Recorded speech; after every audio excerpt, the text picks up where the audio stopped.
Ladies and gentlemen, welcome back down the rabbit hole. I'm your host, Monty Hook, and I'm in the studio in Bali. And today I'm joined by Mr. Mark Baker. Pleasure to see you, Monty. The legendary Mark Baker. Well, when I say legendary, like it might sound like I'm being nice, but with you, it's actually true. I've never really thought that's kind of true, but as I get older, I kind of understand. Yeah. That may.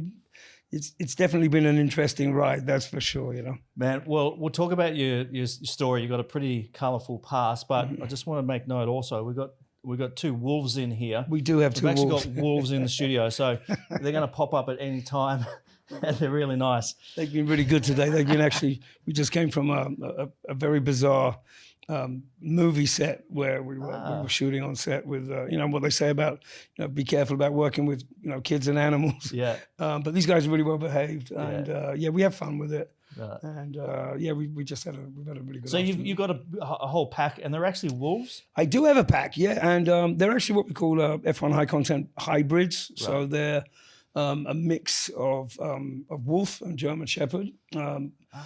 Which, you know, I mean, there's so much about wolves that people misunderstand. Yeah. And quite, you know, over the past few years, you know, wolves are making a comeback. Wild wolves are making a comeback. You know, with everywhere from Europe to the Alps to Yellowstone National Park. We've had some amazing wolf programs, and then you've also had, you know, sort of TV shows like, you know, Game of Thrones, and suddenly everybody with a ponytail wants a fucking wolf, you know what I'm saying? So, which doesn't always, you know, be careful what you wish for.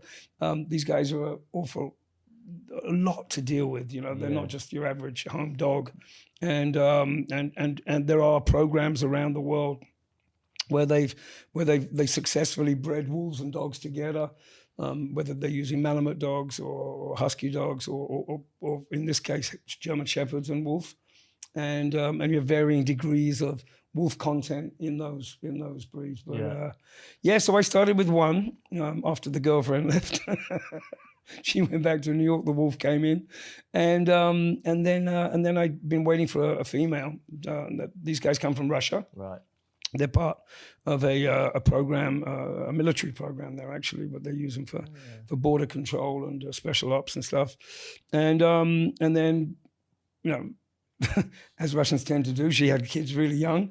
It was completely unintentional. And then suddenly I got a whole friggin' pack on my hands, which wasn't intended. Yeah. Everybody was saying, Mark, you're going to breed your wolves. And I was like, well, you know, in time, but it happened really quickly. So she was very young. She had, you know, 6 amazing puppies. And, you know, I'm finding homes for them. In Bali. In Bali, you know, and being responsible with it, because that's we definitely don't want you know, give it to just somebody getting eaten on the beach, you know. And they are wild. They are, you know, I mean, they're incredibly well behaved, and they're trainable to a point because of the shepherd mixing them. But they're wild. And now we have a pack.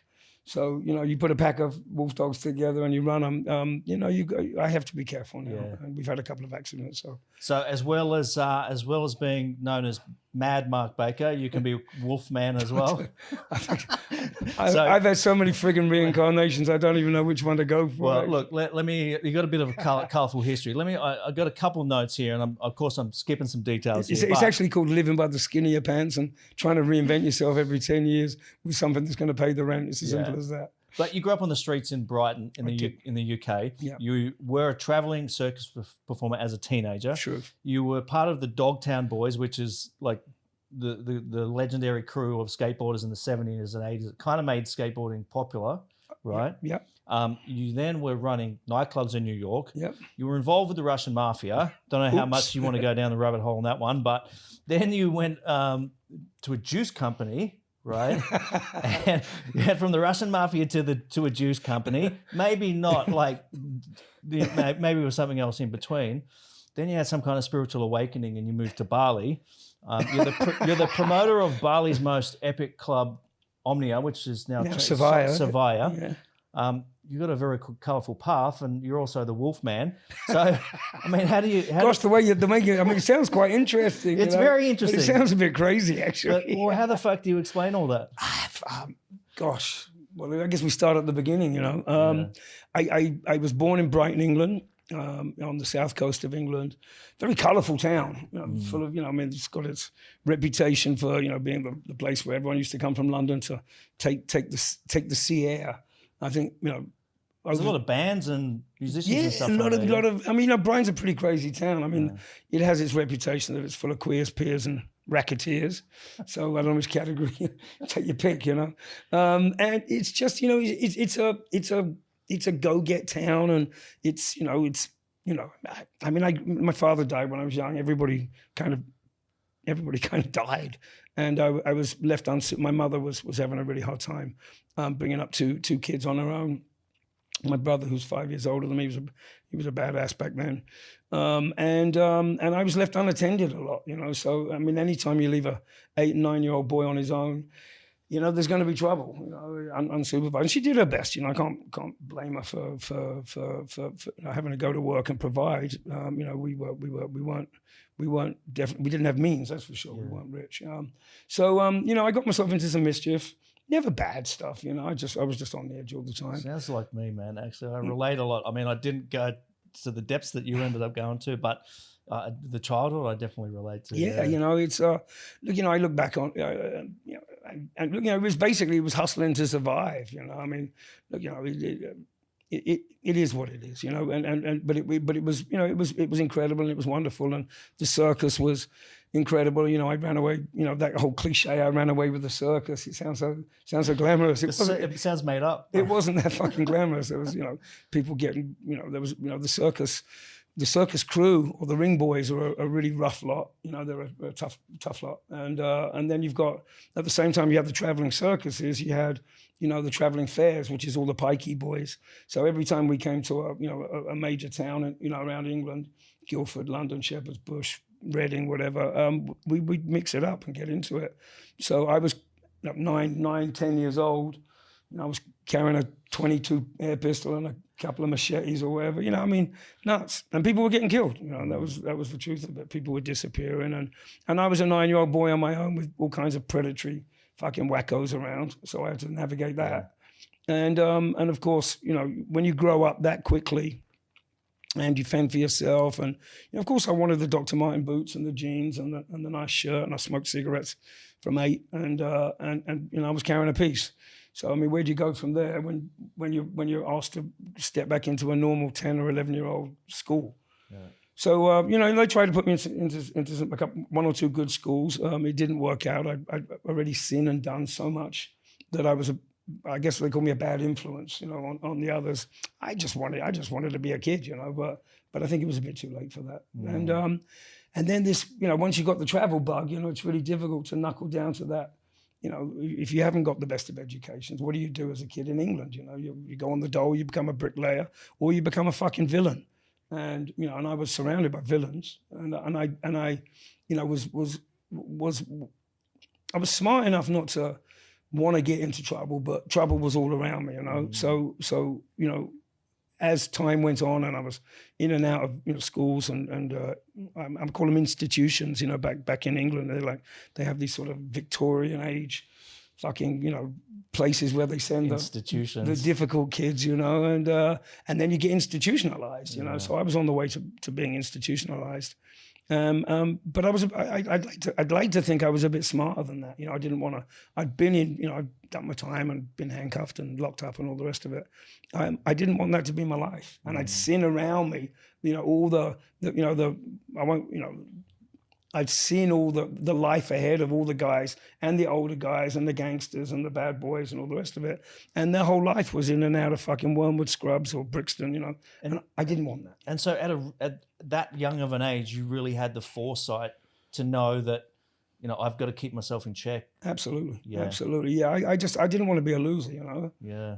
But, at the same time, it's really difficult, you got your school ahead of you, you got some kids, in England we have a class system, you have the lower, middle and upper class, even though it's kind of merged somewhat over the past 15 years. I'm talking, the late 60s, early 70s in England, there was, how you spoke and where you went to school kind of dominated where you were going to go for the rest of your life.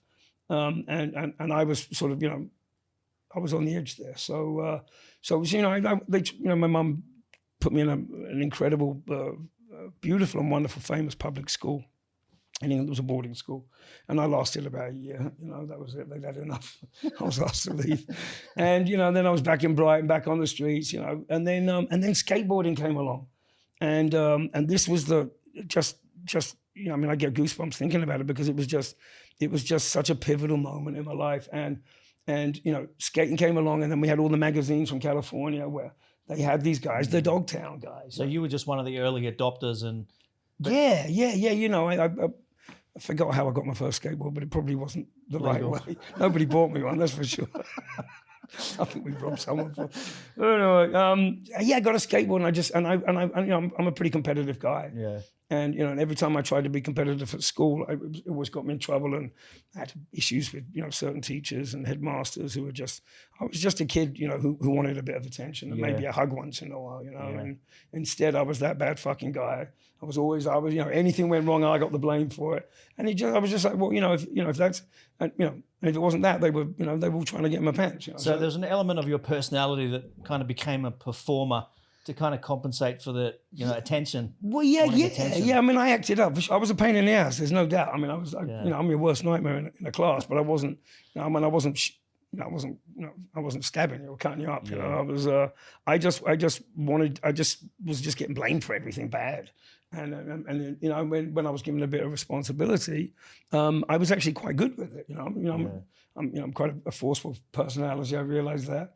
I used to take charge and I wanted to do good things, but I always ended up getting accused of shit. And eventually, I just had this fuck you for sort of attitude for authority, because I just couldn't respect any of it, because none of them were respecting me. Anyway, so skateboarding come along, and then we all used to congregate at this place called Churchill Square in Brighton. It was a big shopping centre, and I was just, I'd been booted out at like 14 again, and tried another school, got kicked out, and then I was just on the, I was on the streets, and I was sort of rolling with older guys and some pretty serious villains at that point, and I was just like, I got a choice here. I can go skate and put all my energy into there, or I could become a really bad villain, and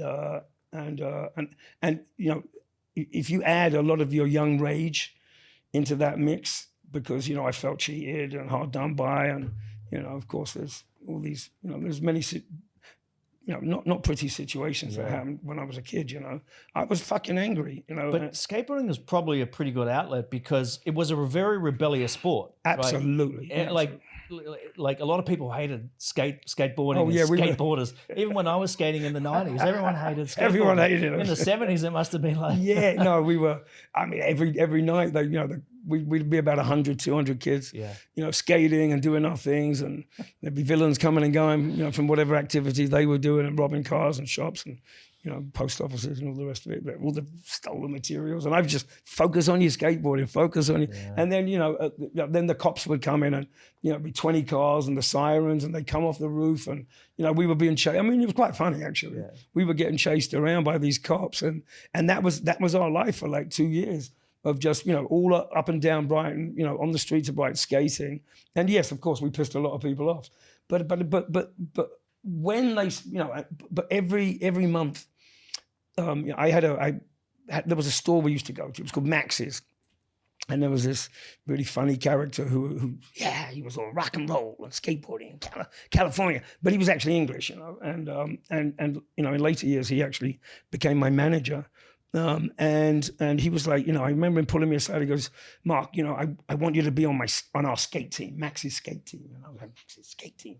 It was like 5 guys, and I got a team shirt. It was the proudest moment of my life. I was like, fuck, somebody actually believes in me, that I'm actually, I could be good at something. And that just gave me more. And I was skating, 15, 18, 20 hours a day. And looking at these magazines, and there was Tony Alva and Jay Adams and Stacy Peralta and the Dogtown Boys. And there was those blue, I've got goosebumps now, blue California guys, and they had the hats and all this beautiful skate equipment, and they had these swimming pools they were skating in. Meanwhile, we were putting wood up against walls and doing our own little sort of ramps and skate things. But then they started to build skate parks. There was one in London called Skate City. There was the South Bank in London. We used to travel all over the country to these little pop-up skate parks. And we had one in Brighton called The Barn. And I actually started to skate these swimming pools. And this was about the same time as the Dogtown guys were blown up. You know, I could go on for hours, but I'll fast forward. And basically, I started getting better, and I started doing competitions and started winning competitions and started doing little mini tours around England. And there were kids that showed up, and then there was thousands of kids that showed up. And then I was 15. I was getting paid for it.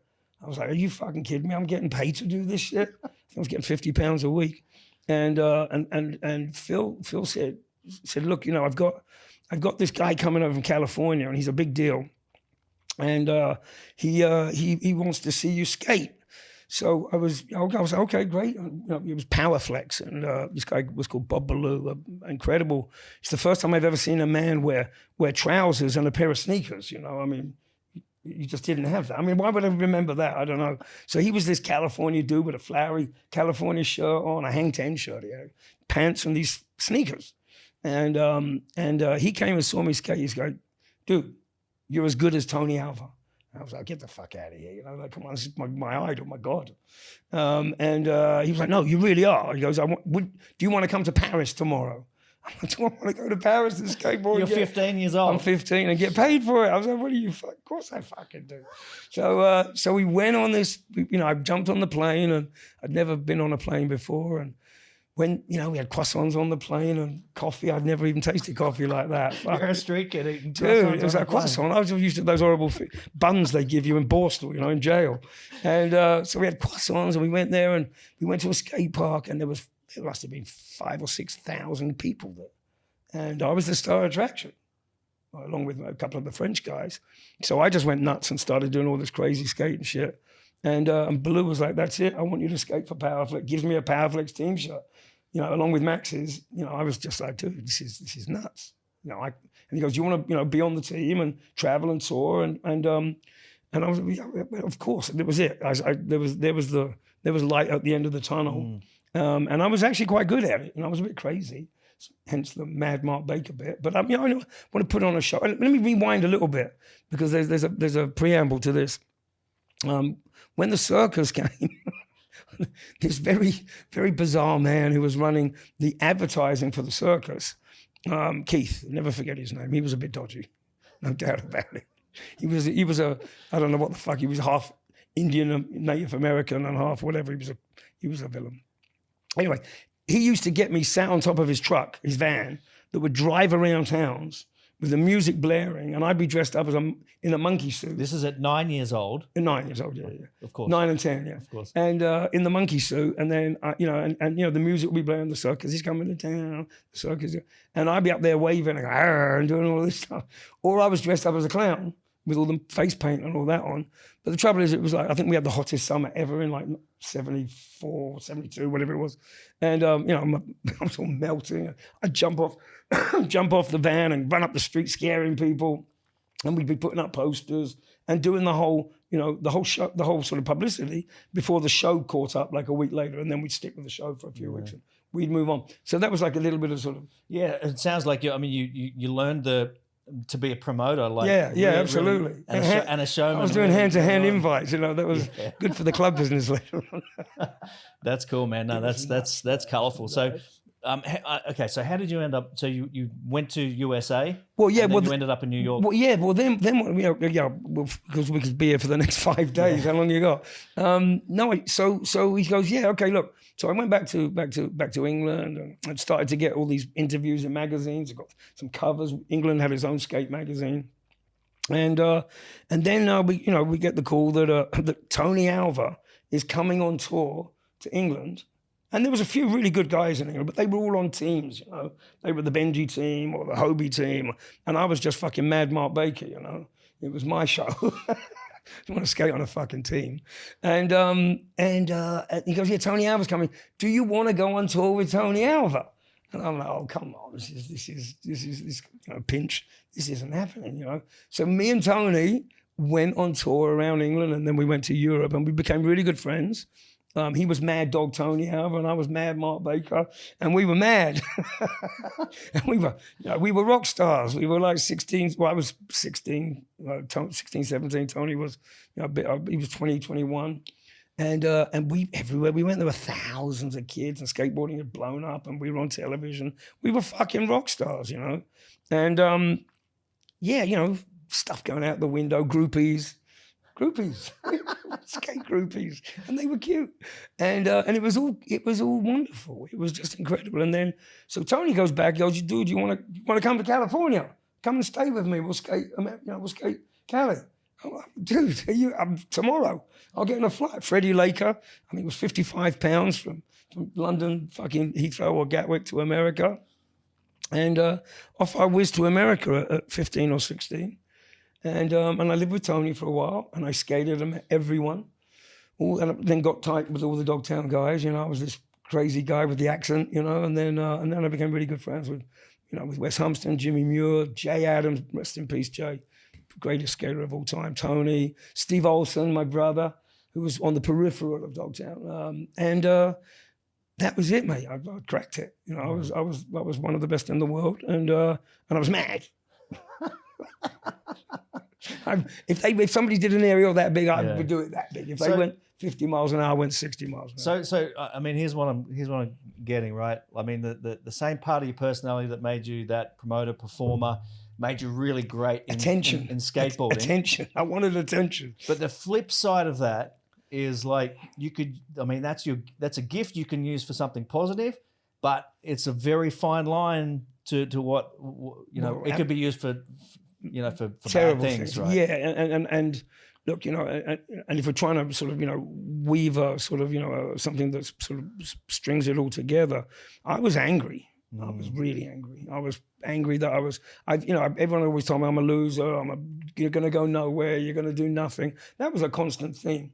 And you know, as a sidebar, you know, when I went back, you know, this wonderful public school that I went to and that I was asked to leave, the shame of being asked to leave, and everyone with their parents, and you know, I was that kid that no one was allowed to go. And I mean, I was really talking about, you know, what do they call them, outlaws? Yeah. I was a fucking outlaw, you know.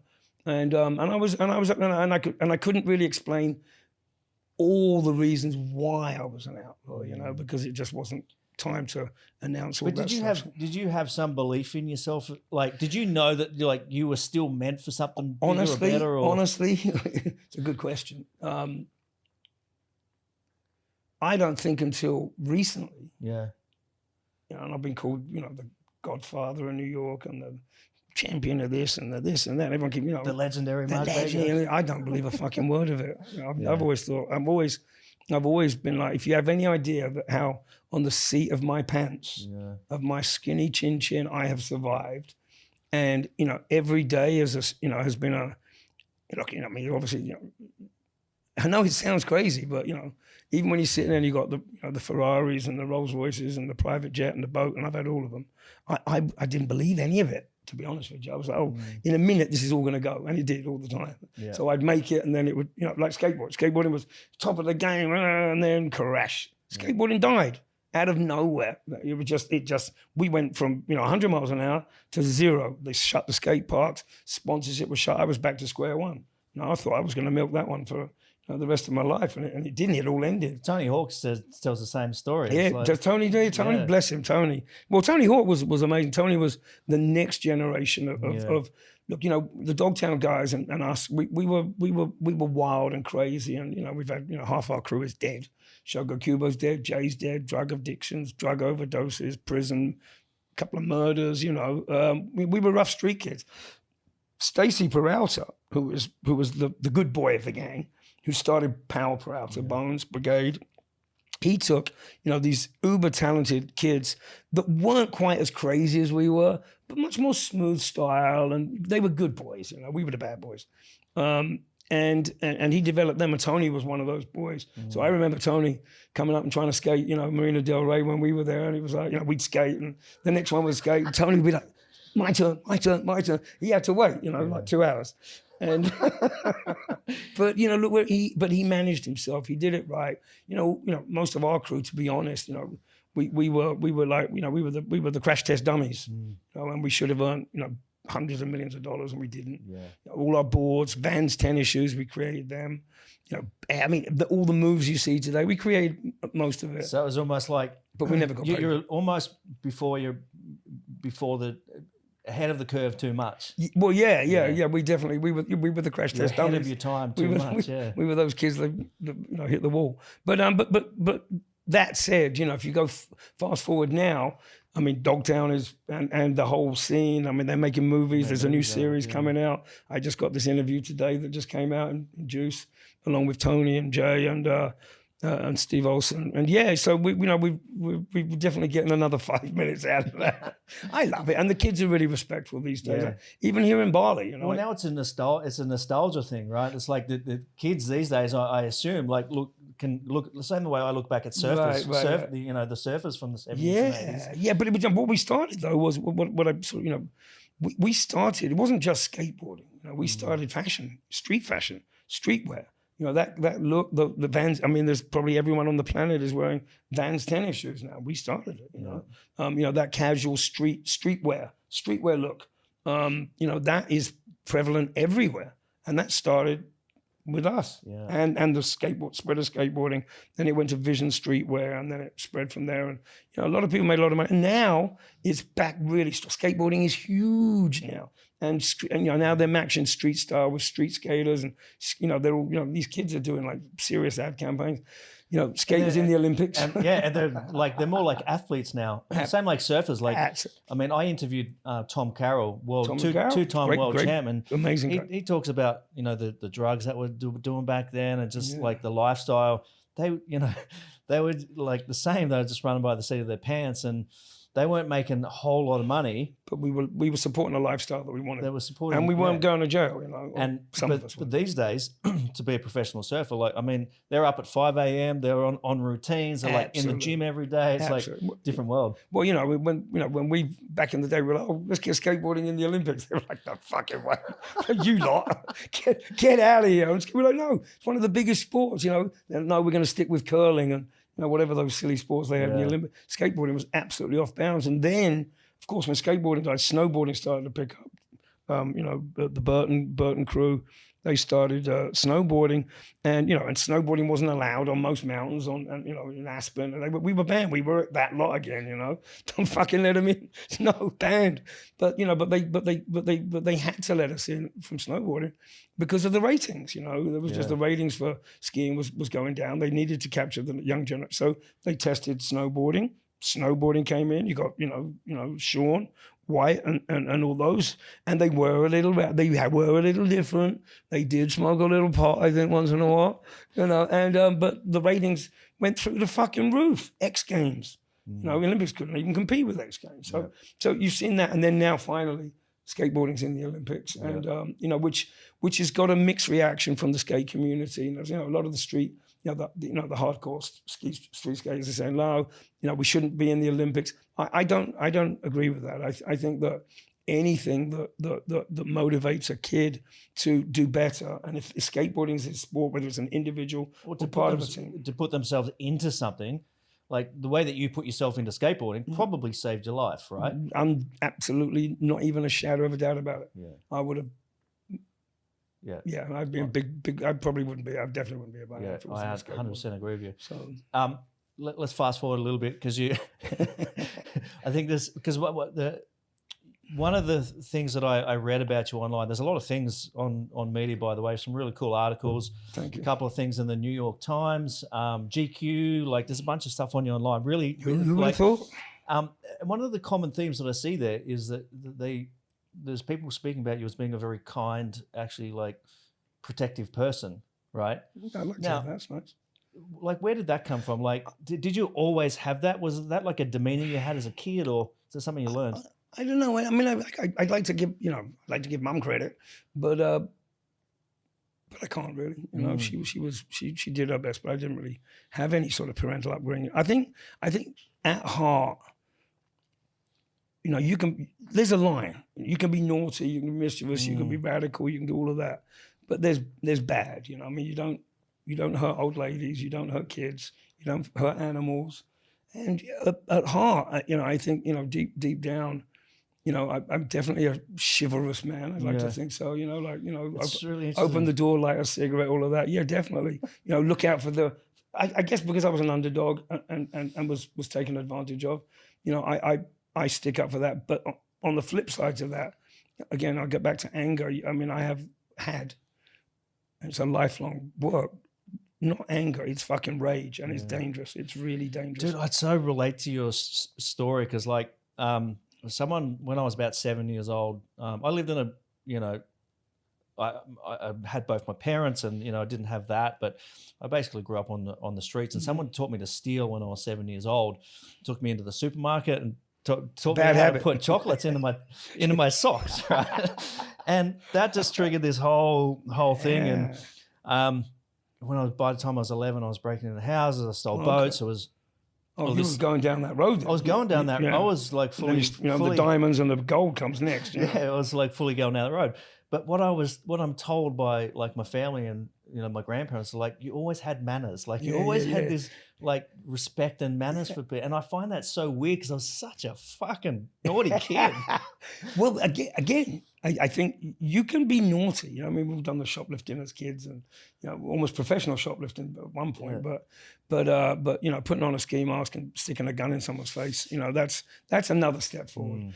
And I think that it's about valid point. Over the years, look, you know, like I said, the rage, the anger, you know, I've certainly hurt some people, and you know, and I never hurt anyone that didn't deserve to be hurt. I know that sounds terrible, but you know, that, you know, if you belittle, you know, if I'm being belittled or someone's slapping a girl or something, I mean, I'm terrible. I'm like, I can't stand stuff like that. Like I've gotten in a lot of bar fights and stuff. I don't know if you know, but my nose is crooked. Like my nose is sideways from jumping. I used to work in bars when I was young, like jumping over the bar. You were a scrapper. I just couldn't help. I couldn't.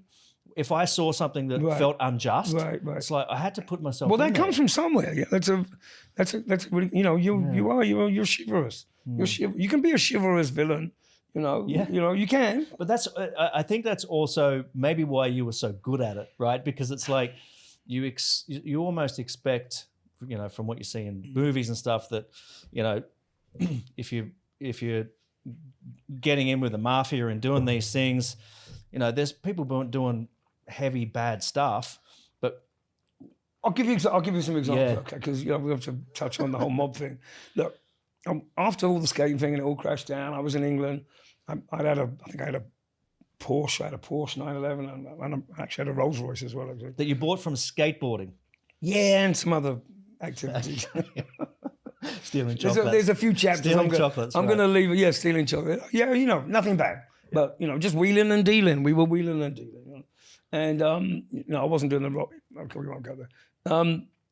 And then I sat there in England. I was like, what the fuck am I? And then by then, all the cops in Brighton knew me, and I was getting stopped and pulled over all the time. You know, they found a gun in my car one day, and blah, blah, blah. And I was just like, this is never going to end. Brighton's such a small town. I can't be back in Brighton. I felt like I was getting strangled. And then we went to Greece. Great story. We were sitting there with a crew of guys from New York, and we had my crew from Brighton, and then there was this crew of like sort of, you know, Spanish-looking guys with all these great, funny Indian-looking guys with them. You know, they like not Indian like everybody num-num, but like Indian, South American Indian. And they were walking around with their hands under their jackets, and we were like, oh, who the fuck is this crew? You know? So we all got together, we were hanging out, and it's like, you know, have you got any gear? Have you got any? And I was like, holy shit, never seen anything like that. Anyway, it turns out this was all like fucking Pablo Escobar's guys. And one of his main fellas back in the 80s. Gosh. Anyway, we became friends, and the New Yorkers said, you know, yeah, we just he said, come to New York, you know, forget Brighton, you know, you're going to get in trouble there. Come to. So why don't you bring your cars with you and sell them in America? Because, you know, back then the exchange rate was mad, and so I took if I stay in Brighton, I'm going to just keep getting. I'd lost my driver's license, right? So I shipped the cars over to America. I think I arrived with $50, and I'd already shipped the car. So I had a Rolls, a Porsche, and $50 in my pocket. And the immigration guy was like, how much money you got? I think I got $50. He goes, how long are you staying? And I was like, oh, I'd love to stay a few months, please. He goes, no, because you can stay about 10 minutes, and the plane's going back to England, so get the fuck back on the plane. I'm like, no, but I've got a Porsche and a Rolls Royce. He was like, oh, get the fuck out of here. So we go outside. Bruno, my friend, God rest his soul, he's dead as well. He goes, hey, this clown says he's got a fucking Porsche and a Rolls Royce. He goes, yeah, here's the keys. And the Porsche was outside. So he looked at me, he goes, "Welcome to America." He goes, "I love it." So he was like, "Yeah, America." You probably wouldn't get treated like that these days. No, he was an old immigrant. No, not anymore. But no, he was just an old school fucking Irish. Yeah. And he was just like, "Yo, good luck, mate. Welcome to America." And I come into New York, never forget it, goosebumps again all over. And went to a club, and it was the hardest club to get into. It was called Area. And we went there, and there was like 300 people. This was just after Studio 54. It was like 400 people outside. You couldn't get in. And then I looked up, and it was one of my old skateboard mates, Jules Gayton, that was on the door. So I'm with a crew of guys like these New Yorkers. They're like, "Oh, welcome to New York, Mark. We'll get there." I was like, "Wait, Jules," and he's like, "Dude, back up." I was at the door, sends the security out, and then we just whisked in, past everyone. Andy Warhol was there, and fucking Boy George and all that. And I was like, "I'm never leaving this fucking town." Everyone's doing blow in the bathrooms. There's boys and girls everywhere. People having fucking sex in the corner. I was like, "This is it. I'm home. This is it." And I didn't. I stayed. And of course, we smashed up all the cars we had before we sold them.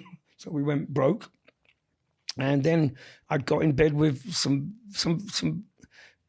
Russians, and they were coming and going, and we were delivering furniture, and then we had to take the furniture back, and then we sold jewelry, and we had to get that, and then I was ended up being a bit of a repo guy.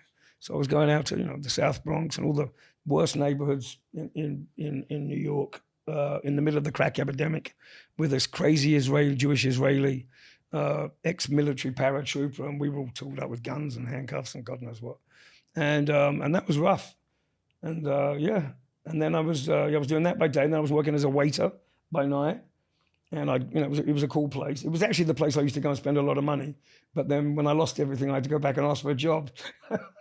So she was like, "Guess you want a job, honey?" So I got a job, but I still had a Rolls, so I had the Rolls, so I come to work with the Rolls as a waiter. Didn't have a pot to piss in. I used to siphon petrol to fucking put gas in the car. And every time someone clicked their fingers or whistled at me, I was like, "Okay, I've got the Rolls. I'm okay. I've got a Rolls." And so I was, collecting by day, and then working as a waiter at night time. I was working, and then I ended up being the manager of the restaurant. Then I bought the restaurant. Then I started doing parties, and then I opened clubs, and then we took over. Mm. And along the way, this is what I mean. It sounds incredulous, but as I think about it, it's like, well, this is how it goes down. So we had this great place. It was this restaurant. The first place was on the Upper West Side of Manhattan. It was called Cafe Pacifico, with an amazing family that I used to work with, whoever they were, the Italian family, and their son, and we became partners. And at that point, I had all the mobsters coming in. I had all the cops coming in. I had all the DAs, the firemen, all the young guys. So I'd be late, after work, we'd all go downtown and party 7 days a week. We never stopped. So I'd be late, and I'd be like, "Oi, Jimmy, can I get a ride?" in his cop car? So they'd be like, the flashing lights, because I was hooking him up with drinks and girls, and that's what it was. That's New York. Give a little, take a little. And then you form those relationships with all those young guys who are moving up. And then, 15, 20 years later, one's the police chief, one's the fire chief, one's the head of the fucking 5 families, one's a gangster, one's a Russian mob, it's Italian mob.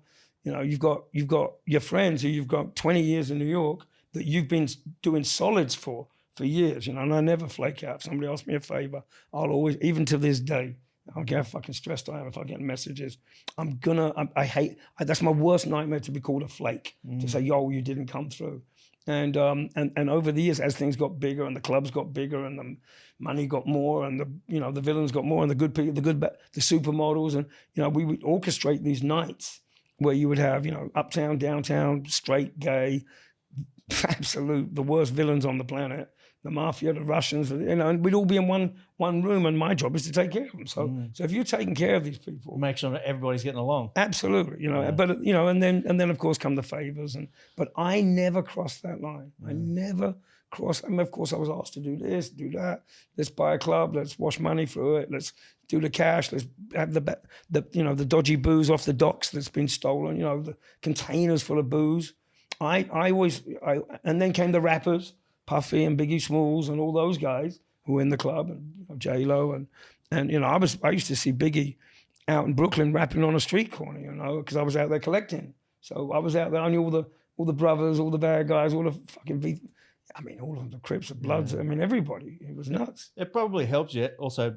It definitely helped. You know, well, it helped you being from the UK, I imagine, Yeah, at that time. Because you're an accent and you got the blue eyes. I was an anomaly today. Yeah. We'd walk into, I mean, back, you know, if you try and, you know, I won't go on. There's a great program on Netflix right now about the crack years, you know, the cocaine wars and crack years in New York. I mean, this was World War III up in those neighborhoods. You know, people, you know, each, you know, the gangs, they would control the projects, and, you know, projects are these estates for like low income. And I'd be going there, you know, with, you know, exactly the blonde hair, blue eyed, and a, you know, depending on what day it was, either a Porsche Rolls or a beat up old car, and this crazy fucking psycho Russian, Israeli paratrooper, and they didn't know what to make. And we'd be like, "Hello, mate, how you doing? You all right?" What the fuck are you? Because the only white people for 50 blocks. And do we shoot them, or should we be scared of them? Yeah. So we're just going to make a visit upstairs. You boys just carry on. You know, maybe I'll.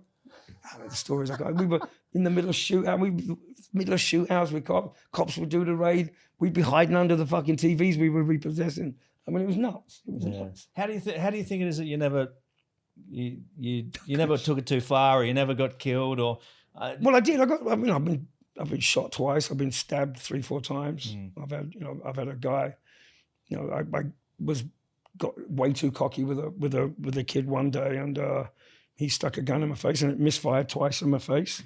You know, and then he pistol whipped me and put 60 stitches in my head. I've been stabbed down here, I've been stabbed here, I got shot here, got shot up there. Do you believe in God? I believe in my dad, who's up there. Yeah. I think he's keeping an eye. I mean, there's something.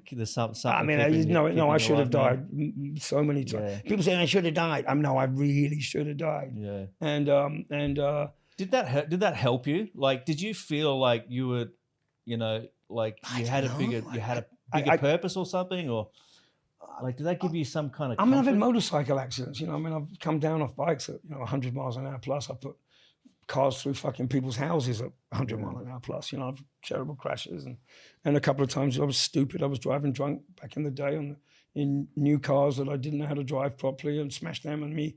I mean, nuts. I definitely, which is why I guess now, you know, I'm not allowed to drive a motorcycle anymore. I can only drive a scooter. Yeah. You know, I'm like, if I fuck up now, after all of that, while I've finally made it to paradise and got this idyllic life, if I fuck up and put myself in a wheelchair or die now, I'll kill myself out being so stupid. You know what would be the coolest end of this story is if you live to 120. I never thought I'd make 30. And then it was, honestly, and then it was 40. Yeah. And I was like, oh, I'm on overtime now. And then it went to 50. And now I'm on 58.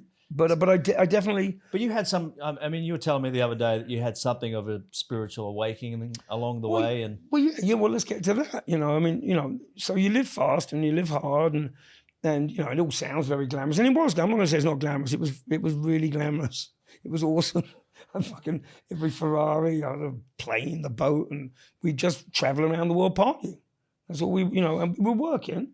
We'd get up, but then it got sinister because, you know, of course, there's booze and drugs in the nightclub business, and you know, we started with a couple of drinks, a couple of bumps, you know, and then it got more sinister. It got more sinister, and you know, and I'm not going to lecture anyone about, you know, drugs and stuff, but prolonged use of cocaine is going to snap a little switch in your head. And that little fun outing where you do a bump and you go out and get all horny and go and have a good time and then go home and go to sleep. At some point, that will end.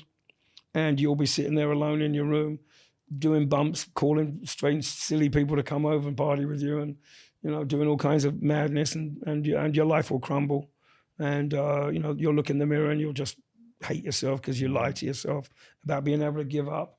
So I'd basically say, I was an addict, you know, for years. But I was a functioning addict, so as long as I looked good, and I thought, I can get away with this. But I was killing myself inside because I was. Did you know that along the way? Did you? Yeah, I mean the girl, you know, the wife left. You know, she was like, "I love you, but I can't do this. I can't do this. I'm not gonna do it." And the fights and the crazy, and then the ups and the downs, and then it's, you know, 6 nights a week. You know, you're working, and then of course after work you're drinking, doing bumps, And it was getting to a stage where I could start to see it all falling apart. Yeah. And it was falling apart, you know. The new kids were coming up, and they weren't doing drugs, you know. They were fresh out of whatever school they went to, and they knew how to make money. They were going to Las Vegas. They were opening up the big clubs in Vegas, making big money. Mad respect for these kids, because these kids were all on our teams, my teams, our teams of promotion. But they took it to another level. We were just like, oh, fuck, we're getting paid to do this again. It's like, wow, who knew? But they made serious, they made many millions of dollars, and we made some million. Yeah. But it came to a point, and I knew it was bad. And of course, you know, you have close to a couple of heart attacks, and you're being whiffed off the fucking hospital, and you're gasping for breath, and you know, in the ambulance, you're still trying to do a bump. There's something wrong with you. Yeah. So I got sober, pretty much. You know, I quit the gear,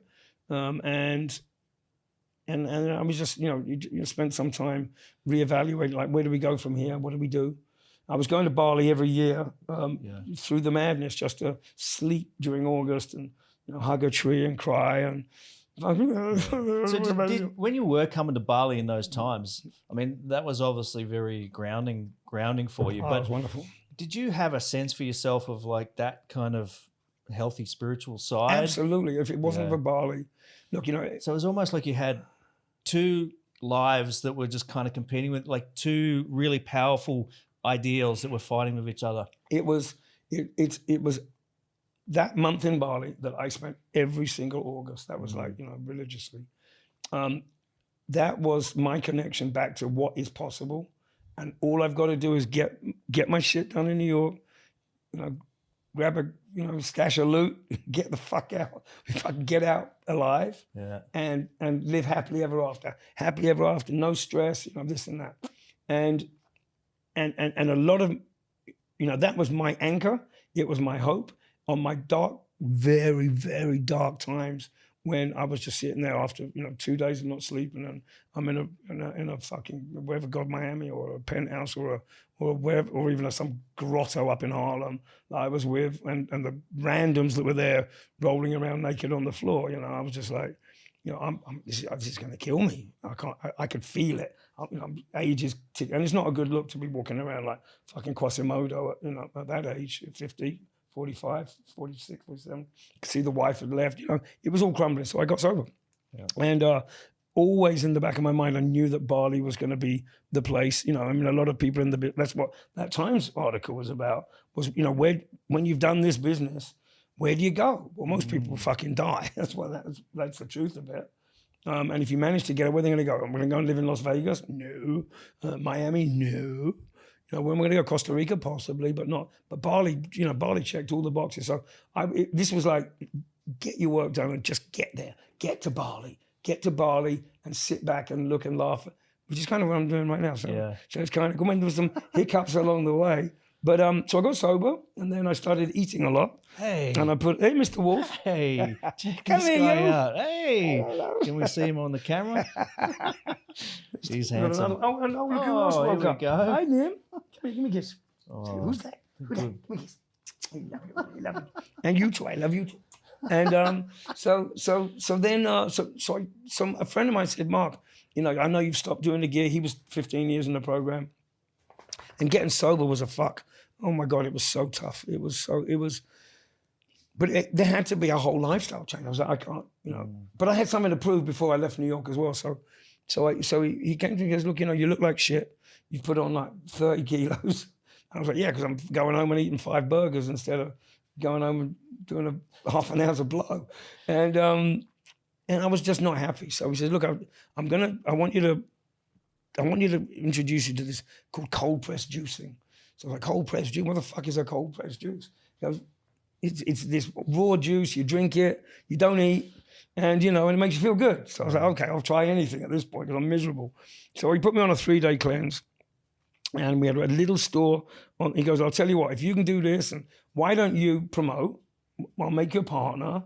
You just tell all your celebrity fabulous friends about the juice, and we'll go from there. I was like, okay, give that a shot.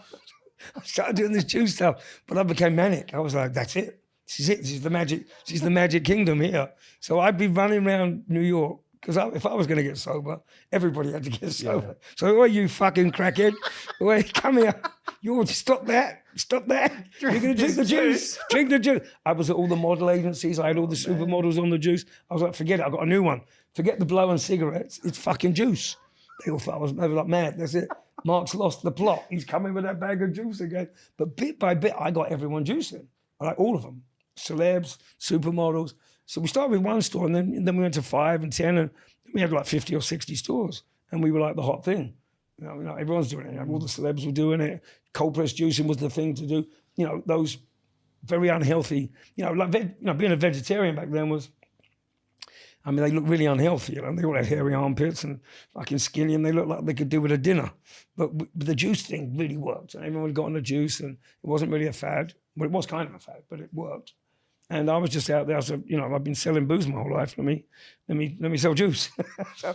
But it worked. So anyway, and then I was been sober about a year. I opened up, you know, the next big hot club called Double Seven with my partners, Jeffrey, Will, and Dave. Bless them. Hi guys. And then it was number one. But now with a clear head, waking up at, you know, early in the morning and being all fresh. This was easy. I should have done that 20 years ago. I'd have been a billionaire. Yeah. But then, so I did my year. Me and my girl at that time, Jenny, bless her, we said, that's it, let's cash out. Let's move to Bali. And I'm already putting seeds in the ground to open up a club. And I built this fucking gorgeous place in Seminole called Townhouse. Moved with a, you know, big swag bag full of loot. And, you know, and that's it, we're happily ever after. And then, of course, that wasn't quite what Bali had in mind for me, was it? I thought, that's it, I'm going to kick back and go to the club, you know, a couple of hours, you know, open up clubs around Asia. And it went great for a year. You know, the opening party was insane. The club was gorgeous. But I wasn't watching the business side of it as much as I should. And then in 3 months, I went from having the hottest club in Bali and big swag bag full of loot. The girl left. The club closed, or took over. The cat left. I was homeless. I was homeless and penniless in Bali, down and out in Bali. Oh, wow. And I was like, how the fuck did that happen? And it happened so quickly. It was just like bang, bang, bang, bang, bang. And suddenly I was just like, hang on, the loot's gone, the club's gone. I'm, you know, obviously I'm not flavor of the month anymore because everyone's like, oh, look at him now. Look, fuck him, that fucking loser. He's lost his club, he's lost his girl, you know, all the rest of it. And his cat. And the fucking cat. It wasn't that. And then I was driving around shaking a bag going meow, meow, meow. And they're not driving a Rolls Royce anymore, you're driving a scooter. I think I barely had a scooter. And everyone was like, oh, there's that crazy guy, you know, meowing again, driving around Seminole. I was crashing on my friends' couches. It was nuts. So at the same time, you know, I'm simplificating the story, but Bali whooped my ass really badly. And so I went up to the mountains and, you know, fucking had a little think about, it wasn't a little thing, I was up there for about 3, 4, 5, 6 months actually. And I started to really enjoy dawn. And I didn't have to be out in nightclubs at night, and I wasn't drinking. Yeah. And I wasn't stressed. Were you meditating or anything? Yeah. No, well, I was meditating. I was sitting up now. I mean, you know, I felt like fucking Moses up there, like going, all the bells and whistles going through my head. I was like, how the fuck did I just fuck that up? Because I had, you know, everything. And I come to Bali with all these dreams, but I've got nothing. And I can't go back to New York because I'm going to die if I go back to New York. What the fuck do I do now? How do I and you know, when you've lost the club, I mean, we were the hot club and suddenly it wasn't the hot club and there were people that were, it was just got complicated. So I was just like, fuck, how did I fuck it up? And so I just started to, I was just like, first get healthy, enjoy for the first time, because I'd always say, oh, let's go to Bali and relax. I wasn't relaxing in Bali. I was stressing like a lunatic, driving my girl mad, trying to open up clubs all over Asia. I wasn't doing the drugs, but I was boozing and I was stressed and I wasn't much fun to be around because I was so worried and stressed about the club. And so I headed for the hills, you know, barefoot, which I still stay barefoot. And I just said, you know, this is good. This is healthy. I'm actually enjoying this. I don't have to call anyone. I don't have to do anything. Some basic. So it was basically like the first time in your life you had some space. Absolutely. Yeah. Absolutely. And I was sitting in Cyan Terrace, which is Nobody to impress. I didn't have to do anything. Yeah. I didn't have to be anywhere. I didn't have to call anyone back. I didn't have to do favors. I completely checked out for a few months. And it was absolutely wonderful. Wonderful. I was like, I can do this. But it was that nudge. I mean, look, you can go back and analyze and all this feeling about, look, as guys, a lot's expected of us, and girls too now, but you have to succeed. Are you successful if you don't have, the flash car and the 2.5 houses and the picket fence and the kids and this and that? You get lost in that. You get so lost in that. Yeah, because it's. And I'm not saying that it's not good to have them. I can sit here easy now and say, I've had fucking 30 of them and 20 of them and 1 of them and 5 of them, and so I feel I was a success, and now I can say, you don't need that stuff. It's fucking great having a Ferrari. It's awesome. There's a price to pay for it, and I think that what's happened now as we move into this conversation, what's happened now. Again, look, it's easy to. I always connotate it to having a keychain, and there's a key to the Ferrari, there's a key to the house, there's a key to the boat, there's a key to the girlfriend, a key to the supermarket. You got all of those keys. All those things take an awful lot of maintenance. When you've only got a key to the scooter, it's a lot easier. Now, not gonna, as a 20-year-old, 25-year-old kid who's got ambition, to say, you don't need any of that, just get a scooter. You'll be fine. That's bollocks as well. Yeah. Because you've got to. Part of enjoying the quiet is having gone through the journey. Well, and the madness. This is what's happened for me in the last probably 5 years, because I had my first business when I was eight years old. I was always a hustler. Oh, you're a hustler. I was like cleaning. I had a boat cleaning business when I was car cleaning when I was 8 years old. So, and that's all I ever knew was like business, hustling. Up until about 5 years ago. So what do you think motivated you? And I built successful. It was to prove myself to the world, right? Yeah. Because we grew up without much, right? And I was always comparing myself to other kids, right? There you go. And I was like, nobody's going to give me this. I got to create it for myself. But it became my pattern. It became, who I was, and became my identity, my personality. Would you say that your ambition turned friends of yours away at points in your life? Oh, for 100%. Like I was because it's not a very nice trait. If you're ambitious to a point of I was arrogant. I had arrogance, man. Yeah. I had a lot of arrogance. Nice to be around, But in the last few years, what's happened, me living here in Bali especially. I've just met you. You seem like a lovely man, Monty. Well, thank you. But I feel like now, whereas before I would have had the ambition, I want the fast car, I want this. Now it's like I don't even feel like I need those things. Whereas before it was like this, almost like a desperation, like I need that to prove myself or something. Now it's more like I don't need those things, but that'd be fucking nice. Yeah. Well, let's look at that then, because want to try and inspire some people with this conversation. Just say no to drugs and don't carry guns and don't. Look, things have changed this past year. There's no doubt about that. I got to say, I'm laughing a little. Not laughing. I'm like, I have very simple needs now. I mean, I say that. I have a nice villa. I got a pack of wolves, but I've got no. I've got a bit of Tommy here and there. I have no shoes, or I don't have clothes. I drive a scooter. I don't need a car, not a flash car anyway. So to drive around Bali in a flash car. So we're kind of lucky to be here because life is quite simple. It's quite basic. Life is inexpensive. You can lead a quality of life.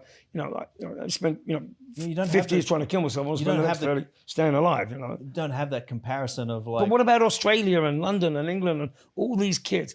We're about to come out of, please God, something that we've never experienced before. People are being able, we've got technology that's just mind-boggling and changing every day. You've got, I think everyone's had a little bit of a reevaluate. I know for a fact that many of my friends who are highly successful, young guys and middle-aged guys, and even older guys, who are in New York, they're moving out of New York, out of the capitals, whether they go to they're valuing quality of life over just, getting the grind, just making money. It's not just about money anymore. And that's and do you think that that's by virtue of what's happened in the last year? Yeah, year I think or so? everyone just had a little slap in the face, actually. I think everyone just had a little reality check and just said, look, we've been taught for so long, success is, this, having this, this. Look, the hip hop community and the music industry, is still, it's all about the bling, the diamonds, being a bit of a gangster and all that. I think America, I don't even know if that applies to the rest of the world, but I do, follow friends in the business and some of the younger talent now. I've got old friends. It's actually their kids and their crews from Brooklyn and the Bronx and Atlanta, and these are the young these are the hot guys right now, and they've all getting the facial tats, and it's all about the bling. One Muppet just had a fucking giant ruby stuck on his forehead. Another one's got diamonds. Come on. But that's their culture. That's the culture. I'm one, yet on the other side, the majority of the tech community, people realize they can work and they don't have to go to the office. Having, this mega apartment is not necessarily the answer. There's a lot of question marks. Well, hang on a second. And then, of course, every week or every day, we're pushing out all these fucking images from Bali where we're living in the mountains and going to nice parties at Savaya. We're running around with wolves and we've got half-naked Russian models everywhere. And everyone's like, do you really live like that? And I'm like, well, actually, yeah, we do. And it's not, it doesn't take a lot to do it. It's not that easy necessarily, but I just think that everyone has just had a... So do you feel like the way that we live here in Bali is closer to what nature intended, or absolutely? I mean, you can't. Look. Obviously, I'm biased because I love Bali, but Bali checks a lot of the boxes. Yeah. If you allow yourself to check the boxes, if you allow Bali to check you, sometimes Bali's got a dark underbelly too. Yeah. People think it's all roses. It's not. There are many layers to Bali, and at your peril, would you ignore those undertones? Whether for many situations, basically, be nice. Yeah. Be aware of your actions in the daytime. But you've got the spiritual element here. You've got nature that's just. It doesn't get any better. It's just started raining outside now. Yeah, you've got infrastructure. Again, you've got infrastructure. You've got potential. You've got decent Wi-Fi. I mean, quality of living. Your quality of life here in Bali, it has its difficulties, but is incredible. And as a lifestyle and being able to work, if you can adapt to the culture here and respect the culture, if you can integrate yourself into the culture here, I mean, you could live a fucking good life here. Awesome life. But then again, the whole planet can't move to Bali. Yeah, exactly. I do think that post-COVID, Bali is probably the top destination on the planet. Yeah. I know that I speak to friends in Ibiza, Tulum, of similar mentality, young, around the world. And, Bali checks all of those points. And the whole world is watching Bali right now. Are you optimistic about like the future for humanity, or do you feel like after the last year we're all fucked? What do you think is actually going on, like on a cosmic level? I would be worried if I had kids. Yeah, honestly, I mean, you could get into the whole, we're us humans, we are a selfish, horrible lot sometimes. A lot of the time. And, seeing what just happened, I won't even get into it with the whole Donald Trump thing, because, Trump was a partner of mine at one of my clubs in New York. He was an investor. I know Donald Trump. I know, Ivanka. I know Ivana. I know all those guys. I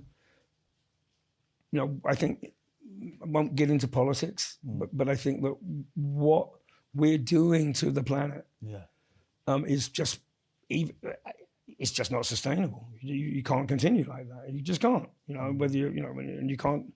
At what level you think about climate change and the damage we're doing to this planet is insane. It's just not sustainable. So at that point, what's the future? Yeah, but what I think is beautiful out of this last year is there's a light, being shone on some of the truths that are happening in the world. Like the thing that I say is this: It's like you look back in history and every generation has some evil assholes doing really bad shit to humanity. And it shakes everything up and then they find a solution to it. Yeah, and people in this generation think that that is not happening. It's like, how naive are people to think that that stuff is not happening in the background?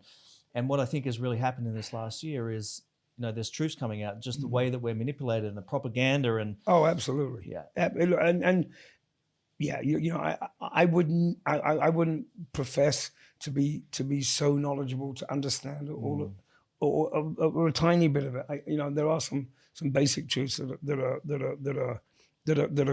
are quite obvious. That we can't continue taking and drilling and mining and burning and at the rate that we're doing, because it's just not going to be able to. It's just not going to be able to continue. Yeah. So we have to make some changes. There are some wonderful initiatives, some amazing people out there. There's also a lot of really bad, evil, horrible, nasty motherfuckers out there, you know, and you have, you know, a few that control the most. And that doesn't mean, oh, you know, we hate the rich people. Of course we don't hate the rich people, but there has to be some balance. You know, how that all, you know, it's called the big tech companies and all the monopolies and the conglomerations. I mean, how are we going to get, I think, you know, nature has a way of coming in and just biting everybody in the ass just when you expect. At least I think this was a little warning. You know, whether it's a COVID, a virus, it's this or that. It's just, you know, if it's not this one, it's going to be something else. You know, we're just fucking with nature so badly that nature's gonna, you know, either, you know, call it quits or deliver a little, you know, some lessons. Some lessons. Yeah. So you know, I think it's very arrogant of humans to think that we can just go over and above nature. I mean, you're an advocate for healthy living, and you're wearing the T-shirt that says "in the raw," and you know, you're obviously on this train of. And I read it on your website. Like one of the articles was saying that, you know, you want to create an eco farm and well, let's look at that. So, I'm not just, you know, I'm not running around here with a celery stick saying everybody should fucking go green. Yeah, I respect you, right? You want to state, but I have a business. I don't want to go bankrupt. But do you money's not my primary concern. Yeah, you have a purpose which is beyond that in the businesses that you're in now. Yeah, absolutely. Well, now what's happening is, I mean, look, you know, I run, you know, a number of businesses here, and I pay the extra for the glass bottles. I don't use plastic packaging. I use farmers and we have transports and systems set up so that that money goes directly to them and it's distributed. Yeah, we're going to grow that. I am now learning, and obviously I love Bali and I feel extremely protective towards Bali, but in what little way I can. I can't change the whole fucking world. Yeah. I just know that the way I run, I do my best to run my business ethically, correctly, and sustainably. But going forward, I am now, you're now seeing, you are now seeing, you know, blockchain, Bitcoin, not Bitcoin, that's the wrong word, blockchain and crypto. Yeah, cryptocurrencies that are now, and there's one amazing cryptocurrency that's being launched shortly. It's called Seeds. There's a very, very talented team behind it. Is that in the agriculture? No, it's one of the. I'm not so smart about this stuff. Claire Laverty, my friend, is definitely is one of the founders of this, or one of the proponents of it. And Bali's one of the places. It is around the world. It will grow. So what we're now looking at is obviously, you know, having, you know, credit for eco-friendly projects. You know, you can have transfer of currency that's not through the usual system of currency transfer. You get, you know, merit for doing, you know, eco-worthy things and projects. Blah blah blah. It's a decentralized system and that's, you know, now you got banks picking up on this stuff now. So, you know, I think there's some great shit in the works. Yeah. You know, there's the, you know, the evil empires and Darth Vader's out there, but there's so much amazing talent, and I think, you know, let's see how the next. But I'm really I'm optimistic for Bali, you know, because we were hitting a wall here too with the plastic, and it's got a long way to go. But there are some really smart minds on this island right now doing great things, and there's more coming. So I see Bali as a sort of a really legitimate hub and base for some awesome projects that are going to affect the world. Yeah. But don't underestimate, you know, I mean, the way that you talk about yourself as being the little guy kind of thing, and you're not changing the world. But I think that's what is most powerful. Like the thing that I say is, it's not my job to change the world. It's my job to create the ripples, right? And I think we underestimate that. I do my best. And especially you as somebody with a public figure and you're a promoter, and you've got eyes on you. Yeah. You've got to be acknowledged for the way that you're running your business. Thank you. Yeah, I do. I think it's like you do your best, and you can't. Things don't change overnight, and I think sometimes you can look at all the issues that we have. Even in Bali, whether it's plastic or it's not going to change overnight, but it will take each one of us doing our bit in our little sphere. All collectively we'll come together and we'll make change. Bye plastic bags. Look what those kids are doing. It's amazing. So I'm hopeful. Yeah, I mean, I only ever learned here about cassava bags. Yeah. Right. I mean, why is that not in Australia? Why? Good question. Ask the plastic lobby. Yeah. Cassava's great. Yeah. I mean, here in Bali, by the way, if you don't know about cassava bags and cassava material, you buy your food from a cafe here, a restaurant, and they put it in a paper container, and then it's in a cassava plastic bag made from cassava. It looks like plastic, and it is, and it will disintegrate with water. Yeah. Hopefully hot water, not the rainwater. We're getting there. We're getting there. And look, I think the world needs I think the whole world needs a bit of Bali. That's what I think. And I feel honored, and I feel super grateful to feel like I've been invited here by Bali. I don't know if you feel the same. I tiptoe around this island. I throw a cigarette butt on the floor in 30 years. I've never done it. And you do look. If you love Bali, Bali will love you. I feel like it's called me here, and I'm You've had a call. You've had your Bali calling. Yeah, man. I do. Look, we all. Just to sort of. You read about the Australians who get ugly and smash up and jump on people driving by on scooters, and they're drunk and stupid. And then you got some soppy Russians that are driving scooters into the. You can't generalize about everyone. There's good and bad everywhere. I would just say and seeing. And I'm also not going to adhere to that, I've been here 30 years and Bali's not the same. Bali is fucking awesome. Yeah. And it morphs and it changed when the Dutch invaded it, the Japanese did it, went through Suharto years, Sukarno years. Bali, tourism, Bali, because of its spiritual base, because of its Banjaran family and religious glue, keeps this island, that's why we love it, because we still have the ceremony and they will stick to that. And that's why, every Thursday, they try, to making sure that we stick to cultural guidelines. But, anyone who's coming to Bali, I would just say this, look, this incredible island. Yes, we have cheap booze and you can smoke cigarettes in cafes and drive a scooter with really, without a helmet, but you're going to get, just take a breath and enjoy Bali, and just don't come here to take something off the island. Yeah. Put something back, and that's why as business community leaders here, we look and watch it. All kinds of people doing business here, and you think we're not the only ones watching. Yeah, for sure. There's communities and elders and who watch what people are doing here, and it's not just them, but Bali itself will help support and love you if you are contributing to this island. But if you don't in Indonesia, then that's you're what I love about Indonesia. Then you're gone. If you fuck up here, they don't mess around. You're gone. You're out. Gone. You're gone. Mark, we could talk all day. But it seems like the dogs are getting a bit restless. Yeah, they're getting frisky. You give me that look, and she's like, so obviously, if people come to Bali, go check out your place in the Raw. I haven't been to Surveyor. You're still. Well, let me give a little plug. We've got Beach Garden on Bachi Belong in Canggu. Yep. In the Raw is part of that. In the Raw Juice Company is a slightly separate company. We have Surveyor Day Club up on the cliffs of Uluwatu, which is beautiful. We've got projects up in the mountains. We've got farms. Weekend warriors back to being healthy Monday to Friday. And I encourage people to go and check out some of the articles of you online. That's just really, really beautiful. If you want people to connect with you, where's the best place? Like Instagram?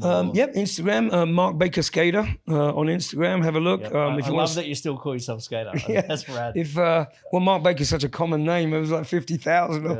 The Wolfies is Merlin Wolfie. They've got their own Instagram page. They've got more followers than I have.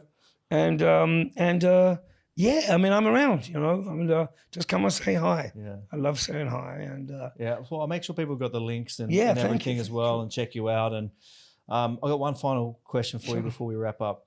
And I ask this of everybody. If you had the one-time superpower of mental telepathy and you could give a message to all 7.8 billion or whatever the number is now of all of humanity, one small, simple message that you could leave with people, what would that be? Good question. It's a simple act of kindness really does go a long way. A smile goes a long way. We all have grumpy, horrible days. Yeah. We can't be on our game all the time, but you know, everybody you meet, truly, you know, a smile and a hug goes an awful long way. And sometimes you just got to make the effort to do it. But if we all did that, then the world would be a kinder place instead of right now we're in a really angry place and people have got their guard up. And of course, you know, there's all of that anger out there and it's horrible. We're all at each other's throats. And I'm not being all kumbaya. Just take a deep breath and just maybe look more compassionately on someone as opposed to looking angrily on them as being different. Everybody, you know, if everyone could just give each other a hug, it would work wonders. Yeah, fuck COVID. Let's hug. Let's hug. Cheers, guys. It's been a pleasure. Thank you over there. Guys, thank you so much for tuning in. Make sure you go check out Mark, and I'll see you next time back down the rabbit hole. Make sure you go check out the Instagram of the Wolves. The Wolves. I'm Swastiastu. See you guys. Ciao. Thank you.